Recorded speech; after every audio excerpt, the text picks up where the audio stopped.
بسم اللہ الرحمن الرحیم۔ السلام علیکم ورحمۃ اللہ وبرکاتہ۔ حضرت ابو ہریرہ رضی اللہ تعالیٰ عنہ فرماتے ہیں کہ ایک مرتبہ حضرت جبرائیل حضور اکرم صلی اللہ علیہ وسلم کے پاس بیٹھے ہوئے تھے۔ انہوں نے آسمان کی طرف دیکھا کہ آسمان سے ایک فرشتہ اتر رہا ہے۔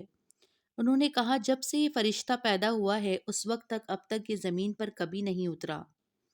جب وہ فرشتہ زمین پر اتر گیا تو اس نے کہا، اے محمد صلی اللہ علیہ وسلم، آپ کے رب نے مجھے آپ کے پاس یہ پیغام دے کر بھیجا ہے کہ آپ کو بادشاہ اور نبی بناؤں یا بندہ اور رسول۔ حضرت جبرائیل علیہ السلام نے کہا، اے محمد، آپ اپنے رب کے سامنے تواضع اختیار کریں۔ تو حضور اکرم صلی اللہ علیہ وسلم نے فرمایا، میں بندہ اور رسول بننا چاہتا ہوں۔ آپ صلی اللہ علیہ وسلم نے بادشاہ یا نبی کو نہیں، بندہ اور رسول کو چنا۔ تو یہ آپ صلی اللہ علیہ وسلم کی عاجزی ہی تھی جو انہوں نے بندے اور رسول کو چنا۔ آپ صلی اللہ علیہ وسلم اللہ کا ذکر کثرت سے کرتے تھے۔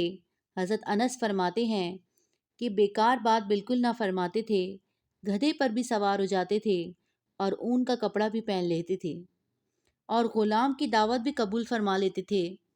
غزوہ خیبر کے دن حضور اکرم صلی اللہ علیہ وسلم کو دیکھتے ہیں کہ گدھے پر سوار ہیں، اس کی لگام کھجور کی چھال کی بنی ہوئی تھی۔ حضرت عمر بن خطاب رضی اللہ تعالیٰ عنہ فرماتے ہیں کہ ایک آدمی نے نبی کریم صلی اللہ علیہ وسلم کو 3 مرتبہ آواز دی۔ آپ صلی اللہ علیہ وسلم نے ہر مرتبہ جواب میں لبیک کہا۔ حضرت عامر بن ربیعہ فرماتے ہیں کہ میں حضور اکرم صلی اللہ علیہ وسلم کے ساتھ مسجد سے نکلا، آپ صلی اللہ علیہ وسلم کے جوتے کا تسمہ ٹوٹ گیا۔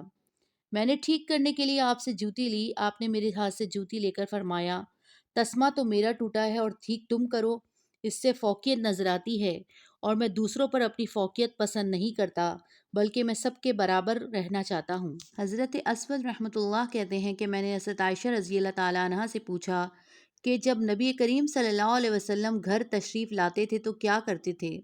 حضرت عائشہ رضی اللہ تعالیٰ عنہ نے فرمایا کہ گھر والوں کے کام کاج میں لگ جاتے تھے اور جب نماز کا وقت آ جاتا تو باہر تشریف لے جاتے اور نماز پڑھتے۔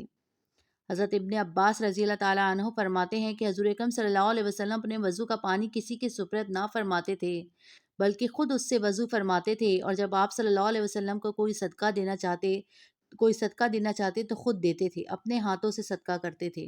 حضرت انس رضی اللہ تعالیٰ عنہ فرماتے ہیں کہ حضور اکرم صلی اللہ علیہ وسلم نے پرانے کجاوے پر حج فرمایا اور کجاوے پر ایک چادر تھی جس کی قیمت 4 درہم بھی نہیں تھی۔ اس کے باوجود آپ نے یہ دعا مانگی، اے اللہ مجھے ایسے حج کی توفیق عطا فرما جس میں نہ ریا ہو اور نہ شہرت۔ مکے میں فاتحانہ داخل ہوئے تو لوگ اونچی جگہوں پر چڑھ کر نبی صلی اللہ علیہ وسلم کو دیکھ رہے تھے، لیکن تواضع اور عاجزی کی وجہ سے آپ کا سر کجاوے کو لگا ہوا تھا۔ تو یہ تھی آپ صلی اللہ علیہ وسلم کی تواضع اور عاجزی اور اپنے آپ میں تواضع اختیار کرنا۔ اللہ تعالی ہم سب کو بھی نبی صلی اللہ علیہ وسلم کی طرح ان کی طرح عاجزی اختیار کرنے کی توفیق عطا فرمائے، اور اے اللہ ہمیں اپنی نظروں میں چھوٹا رکھ اور دوسروں کی نظروں میں بڑا فرما۔ واللہ عالم بالصواب۔ جزاک اللہ۔